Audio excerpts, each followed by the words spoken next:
Well, for most of us, like this guy, our smartphones are attached to our arms. They help us with email, appointments, reminders, you name it. But can they also help you lose weight? Dr. Zorba Paster joins us from his clinic in Oregon. Hello. Hi, Zorba. Hello.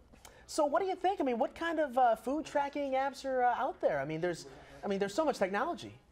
Right, and actually this was an article that was published in the Journal of the AMA, and it looked at one of the food tracking technologies. They didn't mention the name, undoubtedly it was a proprietary one, and they looked at how people used them to track the food they were eating, the exercise that they were getting. That was one group, and that group also had someone who talked to them periodically and did some coaching on a regular basis. The other group had the usual coming to the doctor, here's the diet, with no follow-up at all. And what they found was that the people who are on the food tracking technology on the whole lost about 10 pounds more than the people who are simply on a diet and given the diet and said, go out and eat less.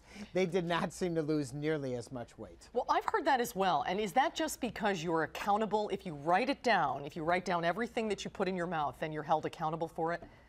Well, I think you're actually right. I think you hold yourself accountable for it. Once you write it down, you begin to hold yourself accountable in that way. And one of the issues with writing things down is you've got to do it contemporaneously. You've got to do it when you eat it. If you go at the end of the day and you said, well, you know, I had a bowl of soup, well, maybe you had 2 bowls of soup. Studies have shown that people generally eat 30 to 40% more than they think they're eating if they only do an accounting at the end of the day. And I think the thing about writing things down on your smartphone or any kind of a personal assistant, that it really does make a difference, because you're kind of saying, here, this is what I'm really eating.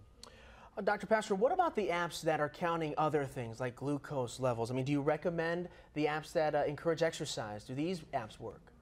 I think encouragement of exercise is always good, and that's really where you want to pick it. A lot of the apps do diet, they do exercise, they give all that information back, but you've got to look at them both together. It's not that exercise burns a huge amount of calories, but it's really the fact that people who exercise appear to eat less, and that's one of the benefits of exercising, is for whatever reason you're just not as hungry, or you don't tend to binge eat nearly as much. Well, in this time of the year, that's never more important. Although, Andy, you had an interesting experience where you tried this and then you got so depressed at the amount of calories you were eating. Well, that's the thing. I mean, that's the accountability, right? I mean, you're writing things down, and yes, I counted that second bowl of soup, and bam, there you go. You got all. And you're done for the day at about 11:30. Exactly. Exactly. And I think what really happens is then with something like this, you begin to see, hey, this is where my calories are really coming from, and that's where you can make a positive jump.